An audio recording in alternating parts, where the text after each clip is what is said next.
ಇಲ್ಲದೆ ಹೋದರೆ ನೀವು ಪರಲೋಕ ರಾಜ್ಯದಲ್ಲಿ ಸೇರುವುದೇ ಇಲ್ಲವೆಂದು ನಿಮಗೆ ಸತ್ಯವಾಗಿ ಹೇಳುತ್ತೇನೆ. ಹೀಗಿರುವುದರಿಂದ ಯಾವನೇ ಚಿಕ್ಕ ಮಗುವಿನಂತೆ ತನ್ನ ತಗ್ಗಿಸಿಕೊಳ್ಳುತ್ತಾನೋ ಅವನೇ ಪರಲೋಕ ರಾಜ್ಯದಲ್ಲಿ ಸೇರುವನು.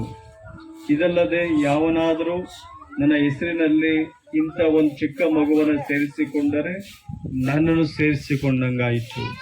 ಆದರೆ ನನ್ನಲ್ಲಿ ನಂಬಿಕೆ ಇಡುವ ಚಿಕ್ಕವರಲ್ಲಿ ಒಬ್ಬನಿಗೆ ಯಾವನಾದರೂ ಅಡ್ಡಿಯಾದರೆ ಅಂಥವನ ಕೊರಳಿಗೆ ಬೀಸುವ ಕಲ್ಲು ಕಟ್ಟಿ ಅವನನ್ನು ಆಳವಾದ ಸಮುದ್ರದಲ್ಲಿ ಮುಳುಗಿಸಿ ಬಿಡುವುದು ಅವನಿಗೆ ಹಿತವಾಗಿದೆ. ಹಲ್ಲೆಲೂಯಾ. ಈಗ ಪಾಸ್ಟರ್ ಓದಿದ್ದನ್ನು ಎಷ್ಟು ಜನ ಕೇಳಿಸ್ಕೊಂಡ್ರು? ಮಗುವನ್ನು ಸೇರಿಸಿಕೊಂಡರೆ ನನ್ನನ್ನು ಸೇರಿಸಿಕೊಂಡಂಗಾಯಿತು. ಆದರೆ ನನ್ನಲ್ಲಿ ಕೇಳಿಸ್ಕೊಂಡ್ರಾ? ಒಬ್ಬನಿಗೆ ಯಾವನಾದರೂ ಯಾವ ಬೈಬಲ್ನಲ್ಲಿ ಯಾವ ಬುಕ್ನಲ್ಲಿ ಅವರು ಓದಿದ್ರು? ಅವನನ್ನ ಮತ್ತಯ್ಯ 18ನೇ ಅಧ್ಯಾಯ 3ನೇ ವಚನ. ನೀವು ಮನೆಗೆ ಹೋಗಿದ್ಮೇಲೆ ನೀವು ಅದನ್ನು ಧ್ಯಾನ ಮಾಡ್ಬೋದು. ಇದರಲ್ಲಿ ಏನಿದೆ, ಒಂದು 10 ನಿಮಿಷ ಮಾತ್ರ ನಾವು ಸಮಯವನ್ನು ತಗೊಂತೀನಿ. ಈ ಒಂದು ಬೈಬಲ್ನಲ್ಲಿ ಏನಂತಾರೆ ಅಂದರೆ, ಯಾರಾದರೂ ಅವರನ್ನು ಮಕ್ಕಳು ಇದ್ದಂತೆ ಇದ್ದರೆ ಮಾತ್ರ ಅವರಿಗೆ ಪರಲೋಕ ರಾಜ್ಯ. ನಾವೆಲ್ಲ ಅನ್ಕೊಂತೀವಿ, ಯಾರಾದರೂ ನೀತಿವಂತರಾಗಿ ಒಳ್ಳೆಯದನ್ನು ಮಾಡಿ ಒಂದು ಏನಾದರೂ ದೇವರ ದೃಷ್ಟಿಯಲ್ಲಿ ಇದ್ರೆ ಆವಾಗ ಅವರು ಪರಲೋಕಕ್ಕೆ ಸೇರ್ತಾರೆ ಅಂತ. ಆದ್ರೆ ಈ ಒಂದು ಬೈಬಲ್ನಲ್ಲಿ ನೋಡಿದಾಗ ಏನಂತಾರೆ, ಯಾರಾದರೂ ಅವರನ್ನು ಮಕ್ಕಳಂತೆ ರೂಪಿಸ್ಕೊಂತಾರೋ. ಯಾಕೆ ದೇವರು ಮಕ್ಕಳಂತೆ ನಾವು ನಮ್ಮನ್ನು ಯಾಕೆ ರೂಪಿಸ್ಕೊಳ್ಬೇಕು ಅಂತ ಒಂದು ವಿಚಾರಣೆ ನಮಗೂ ಬರುತ್ತೆ. ಮಕ್ಕಳನ್ನು ನೋಡಿದ್ರ ಒಂದು 5-10 ನಿಮಿಷ ಮುಂಚೆ ಫುಲ್ ಗಲಾಟೆ ಮಾಡ್ತಿದ್ರು. ಆದ್ರೆ ಪಾಸ್ಟರ್ ಒಂದು ಮಾತು ಹೇಳಿದ್ರು, ನಿಮ್ಗೆ ಗಿಫ್ಟ್ ಬೇಕಾಗುತ್ತೆ ಅಥವಾ ನಿಮ್ಗೆ ಏನಾದ್ರು ಸ್ನಾಕ್ಸ್ ಎಲ್ಲ ಬೇಕಂದ್ರೆ ನೀವು ಏನ್ ಮಾಡಬೇಕು, ಮೌನವಾಗಿರ್ಬೇಕು, ಸುಮ್ಮನೆ ಇರ್ಬೇಕು. ಮಕ್ಕಳು ಏನ್ ಮಾಡಿದ್ದಾರೆ, ಸುಮ್ಮನೆ ಆಗ್ಬಿಟ್ರು, silent. Very good, very good. ಇಂಥ ಒಂದು ಸ್ವಭಾವ ನಾವು ಕ್ರೈಸ್ತರು, ದೊಡ್ಡವರು ಎಲ್ಲರಿಗೂ ಇಂಥ ಒಂದು ಸ್ವಭಾವ ಇರಬೇಕು. ನಾವೇನ್ ಮಾಡ್ಕೊಂತೀವಿ, ಏನಾದ್ರೂ ಸ್ವಲ್ಪ ಗಲಿವೆ ಆಗಿದ್ರೆ ಅಥವಾ ಯಾರಿಗಾದ್ರೂ ನಮ್ಮ ಜೊತೆ ಜಗಳ ಆಗಿದ್ರೆ ಅವ್ರ ಜೊತೆಯಲ್ಲಿ ಮಾತಾಡಲ್ರಿ. ಯಾಕಂದ್ರೆ ಅವ್ರು ನಮ್ಮ ಮನಸ್ಸನ್ನು ನೋಯಿಸಿದ್ದಾರೆ, ಅಂತ ಒಂದು ಮಾತನ್ನು ಮಾತಾಡಿದ್ದಾರೆ ಅಂತೆ ನಾವೇನ್ ಮಾಡ್ತೀವಿ, ನಮ್ಮ ಹೃದಯದಲ್ಲಿ ನಮ್ಮ ಮನಸ್ಸಿನಲ್ಲಿ ಇಟ್ಕೊಂತೀವಿ, ಅವ್ರ ಜೊತೆ ಮಾತಾಡಬಾರ್ದು, ಯಾಕಂದ್ರೆ ಆ ದಿನ ನಮ್ಮ ಜೊತೆ ಜಗಳ ಆಡಿ ಮಾಡ್ತೀವಿ. ಆದ್ರೆ ಮಕ್ಕಳ ಸ್ವಭಾವ ಹೆಂಗಿರುತ್ತೆ ಅಂದ್ರೆ, ಹೊಡ್ಕೊಂತಾರೆ, ಬಡ್ಕೊಂತಾರೆ, ಬೈತಾರೆ, ಎಲ್ಲ ಮಾಡ್ತಾರೆ. ಮತ್ತೊಂದು 10 ನಿಮಿಷ ಆಗಿದ್ಮ್ಯಾಗ ಬಾರೋ ದೋಸ್ತ್ ಹೋಗೋಣ ಅಂತ ಹೋಗ್ತಾರೆ. ಹೌದೇನು? ಎಷ್ಟು ಒಂದು ಒಳ್ಳೆ ಸ್ವಭಾವ. ಒಂದು ಚಿನ್ನ ಉದಾಹರಣೆ ನಾ ಹೇಳ್ತೀನಿ. ಏನಾಗುತ್ತೆ ಅಂದ್ರೆ, ಮನೆ ಮುಂದೆ ಇದ್ದವರು ಇಬ್ರು ಹುಡುಗರ ಸಂಬಂಧವಾಗಿ ದೊಡ್ಡ ಜಗಳ ಆಗುತ್ತೆ. ದೊಡ್ಡ ಜಗಳ ಆಗಿಬಿಟ್ಟು ಎಲ್ಲಿ ಮಟ್ಟ ಹೋಗುತ್ತೆ ಅಂದ್ರೆ, ಅದು ಜಗಳ ಪೊಲೀಸ್ ಸ್ಟೇಷನ್ ಮಟ್ಟ ಹೋಗುತ್ತೆ.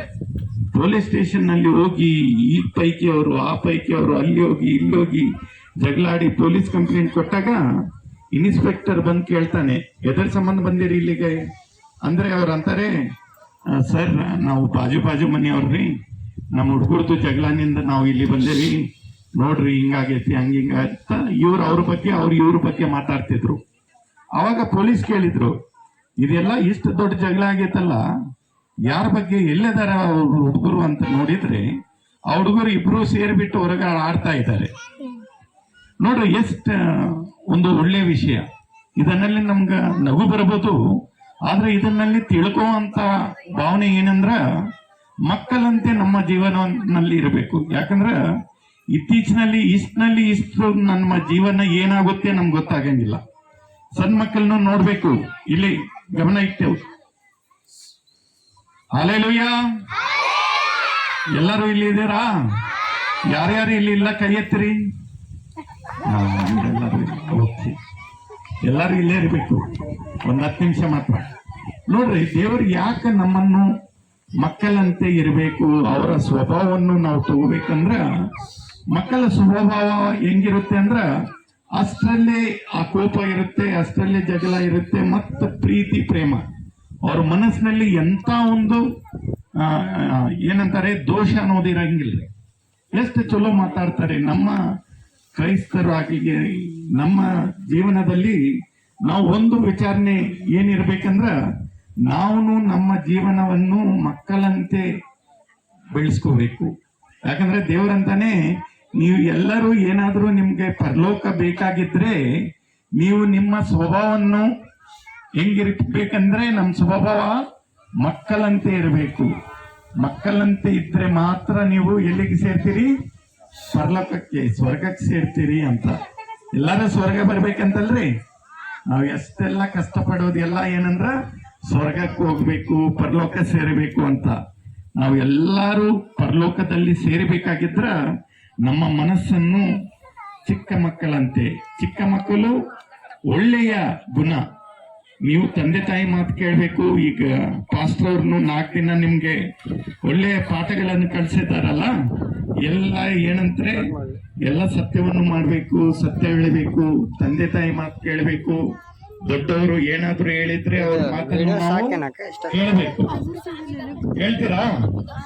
ಏನ್ ಬಿಡ್ರಿ, ನಾಳೆಯಿಂದ CBS ಏನು ಇಲ್ಲ, ಮತ್ತೆ ಬಂದಂಗ ಮಾಡ್ತೀರಂದ್ರ ದೇವ್ರು ಒಪ್ಪಂಗಿಲ್ಲ. ದೇವರು ನಿಮ್ಮನ್ನು ಪ್ರೀತಿಸ್ಬೇಕಾಗಿದ್ರ ನಮ್ಮ ಹೃದಯ ಹೆಂಗಿರ್ಬೇಕು? ಅವ್ರಿಗೆ ಇಷ್ಟಕರವಾಗಿರ್ಬೇಕು. ಇಷ್ಟಕರ ಅಂದ್ರ ಹೆಂಗಿರ್ಬೇಕು? ನಮ್ಮ ತಂದೆ ತಾಯಿ ಏನಾದ್ರು ಹೇಳಿದ್ರ, ನಮ್ ಗುರುಗಳು ಅಥವಾ ನಮ್ಮ ಟೀಚರ್ ಯಾರಾದ್ರೂ ಏನಾದ್ರು ಹೇಳಿದ್ರ ಅವ್ರು ಹೇಳಿದ ಪ್ರಕಾರವಾಗಿ ನಾವು ಮಾಡ್ಬೇಕು. ಮಾಡ್ತೀರಾ ಇಲ್ಲ? ಇಲ್ಲಿ ಎಷ್ಟು ಜನ ಒಳ್ಳೆ ಹುಡುಗರು ಅದಾರೆ? ಚೇತನ್ ಕೈ ಎತ್ತನ್ನಿತ್ರಿ. ಎಲ್ಲರೂ ಫಸ್ಟ್ ಆಲ್ಮೋಸ್ಟ್ ಎಲ್ಲರೂ very good, very good, very good. Okay, ಈ ಒಂದು ಬೈಬಲ್ ಮಾತನ್ನು ನಾವು ಕೇಳಿದ್ವಿ.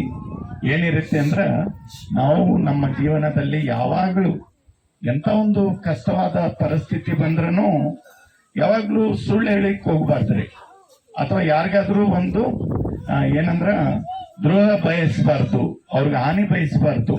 ಅವ್ರು ನಮ್ಗೆ ಏನಾದ್ರೂ ಅವರು ಕಷ್ಟ ಕೊಟ್ಟಿದ್ರೂ ನಾವು ಅವ್ರಿಗೆ ಪ್ರೀತಿ ತೋರಿಸ್ಬೇಕ್ರಿ. ಮೊನ್ನೆ ನಾವು ನೋಡಿದ ಪ್ರಕಾರವಾಗಿ ಈಸ್ಟರ್, ಗುಡ್ ಫ್ರೈಡೆ ಅಂತ ಮಾಡಿದ್ವಲ್ಲ ಹೋದ ವಾರ, ನೋಡಿದ್ರಿ? ಪಾಪ ಯೇಸು ಸ್ವಾಮಿ ಏನು ಪಾಪ ಅರಿಯದ ಮನುಷ್ಯ ರೀ. ಆದ್ರ ಅವ್ರಿಗೇನ್ ಮಾಡಿದ್ರಂದ್ರ ಮುಲ್ಲಕ್ಕಿಟ್ಟಿಟ್ರು, ಕೈಗೆಲ್ಲ ಏನ್ ಮಾಡಿದ್ರು? ಮಳೆ ಹೊಡೆದ್ರು, ರಕ್ತ ಎಲ್ಲ ಸುರಿಸಿದ್ರು, ಬಡಿದ್ರು, ಮತ್ತೆ ಎಲ್ಲಿ ಹಾಕಿದ್ರು? ಸಿಲುಬೆಗೆ ಹಾಕಿದ್ರು. ಹೌದಲ್ಲ?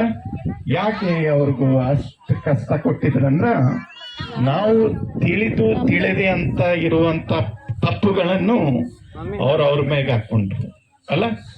ಅಂತ ಒಂದು ದೇವ್ರನ್ನು ನಾವು ಸೇವಿಸ್ತಾ ಇದ್ದೀವಿ. ಅಂತ ಒಂದು ದೇವ್ರನ್ನ ಪ್ರೇಮ ನಮ್ಗೂ ಬೇಕಾಗಿದ್ರ ಅವ್ರು ಹೆಂಗಿರ್ತಾರೋ ನಾವು ಹಂಗಾಗಿರ್ಬೇಕ್ರಿ. ಪ್ರೀತಿ ತೋರಿಸ್ಬೇಕು. ಪ್ರೀತಿ ತೋರಿಸ್ಬೇಕಾಗಿದ್ರೆ ಏನಾದ್ರೂ ಖರ್ಚಾಗಿತ್ರಿ? ಏನಾದ್ರೂ ಖರ್ಚಾಗಿತ್ತಮ್ಮ? ಇಲ್ಲ. ಪ್ರೀತಿ ತೋರಿಸ್ಬೇಕಾಗಿದ್ರೆ ಖರ್ಚಾಗಂಗಿಲ್ಲ. ದ್ವೇಷ ತೋರಿಸ್ಬೇಕಾಗಿದ್ರೆ ಖರ್ಚಾಗತ್ತೆ. ಏನಂದ್ರೆ ನಾವು ಕೋಪ ತಗೊಂಡ್ ಬರ್ತೀವಿ. ಎಲ್ಲ ಇಲ್ಲಿದ್ದ ಇವತ್ತದಲ್ಲ 4 ವರ್ಷದ ಮ್ಯಾಟರ್ ಎಲ್ಲ ತೆಗಿತೀವಿ ಜಗಳ ಆಡ್ಬೇಕಾಗಿದ್ರೆ. ಹೌದೇನಿಲ್ರಿ? ಆದ್ರೆ ಪ್ರೀತಿ ತೋರಿಸ್ಬೇಕಾಗಿದ್ರೆ ಏನು ಬೇಕಾಗಿದ್ದಿಲ್ಲ. No investment. ಹೃದಯನಿಂದ ಪ್ರೀತಿ ಮಾಡ್ರಿ. ಅವ್ರನ್ನೂ ಬಯಸ್ತಾರೆ. ಎಲ್ಲರ ಜೊತೆ ಒಂದು ಒಳ್ಳೆ ರೀತಿಯಾಗಿ ಮಾತಾಡ್ರಿ. ಯಾಕಂದ್ರೆ ಮೊನ್ನೆ ಕರೋನಾನಲ್ಲಿ ನೋಡಿದ್ರಲ್ಲ, ಎಂತ ಜನ ತೀರ್ಕೊಂಡ್ರು. ಏನಾದ್ರು ತಗೊಂಡೋಗ್ಯಾರ್ರಿ ಅವರು? ಏನೂ ಇಲ್ಲ. ಎಲ್ಲ ಇಲ್ಲೇ ಬಿಟ್ಟು ಹೋಗ್ಬೇಕು. ನಾವು ಇದ್ದಿದ್ದು 4 ದಿನ ಏನ್ ಮಾಡ್ಬೇಕಂದ್ರೆ ಎಲ್ಲರ ಜೊತೆ ನಾವು ಈ ಲೈನ್ ಆಗ್ಲಿ, ಆ ಲೈನ್ ಆಗ್ಲಿ, ಆ ಏರಿಯಾಗ ಹೋಗಿದ್ರ ಎಲ್ಲರೂ ನಮ್ಮನ್ನ ನೋಡಿ ಮಾತಾಡ್ಕೋಬೇಕು. ಎಲ್ಲರೂ ಅವರು, ಆ ಒಬ್ರು, ಆ ಒಂದು ಪಾಸ್ಟರ್ ಆಗ್ಲಿ, ಆ ಒಂದು ಹುಡುಗರು ಎಲ್ಲರೂ ಒಳ್ಳೆಯವರು ಅಂತ ಹೇಳ್ಬೇಕು. ಅಂತ ಒಂದು ಇರ್ಬೇಕಾಗಿದ್ರೆ ನಮ್ಮಲ್ಲಿ ಅಂತ ಒಂದು ಸ್ವಭಾವ ಇರಬೇಕು. ಪ್ರೇಮದ ಸ್ವಭಾವ ಇರಬೇಕು. ಕ್ಷಮಿಸೋ ಸ್ವಭಾವ ಇರಬೇಕು. ತಪ್ಪು ಎಲ್ಲರಿಂದ ಆಗ್ತೈತಿ. ಹೌದೇನಿಲ್ರಿ? ಚಿಕ್ಕ ಮಕ್ಕಳಿಗೆಲ್ಲ ಗೊತ್ತಿರುತ್ತೆ. ತಪ್ಪು ಮಾಡಿದ ಕೂಡಲೇ ಸಾರಿ ಅಂದ್ರೆ ಮುಗೀತು, ಇನ್ನೊಮ್ಮೆ ಮಾಡಬಾರ್ದು ಮತ್ತದನ್ನು. ಓಕೆ, ಇಲ್ಲಿ ಇರುವಂತ ಹುಡುಗರು ಎಷ್ಟ್ ಸತ್ಯ ಪಾಸ್ಟರ್ ಹೇಳತ್ತಾರ, ಯಾಕೆ ಬಡ್ಕೊಂತಿರೋ, ಯಾಕೆ ಹಿಂಗ ಅಡ್ಡಾಡ್ತಿರಂದ್ರ ಅವ್ರ ಸ್ವಭಾವ ಅದು. ಚಿಕ್ಕ ಮಕ್ಕಳನ್ನ ಎಷ್ಟು ಹಿಡ್ದು ನಾವು ಇದ್ ಮಾಡಿದ್ರೂ ಅವ್ರ ಸ್ವಭಾವ ಹಂಗೆ ಅವ್ರು ಮಾಡ್ತಾ ಇರ್ತಿರ್ಗತ್ತ. ಆದ್ರ ನಾವು ತಂದೆ ತಾಯಿಯಾಗಿ ದೊಡ್ಡವರಾಗಿ ಅವ್ರಿಗೆ ಪ್ರೀತಿಯಿಂದ ಹೇಳಿದ್ರೆ ಕೇಳ್ತಾರ್ರಿ. ಮಕ್ಕಳನ್ನು ತಂದೆ ತಾಯಿ ಏನಾದ್ರು ಹೇಳಿದ್ರೆ ನೀವು ಕೇಳಿಸ್ಕೋಬೇಕು.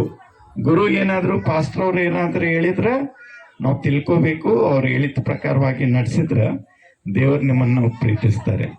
Thank you. ಈ ಒಂದು ಮಾತು ಮಾತಾಡ್ಲಿಕ್ಕೆ ಕೊಟ್ಟಿದ್ದಾರೆ.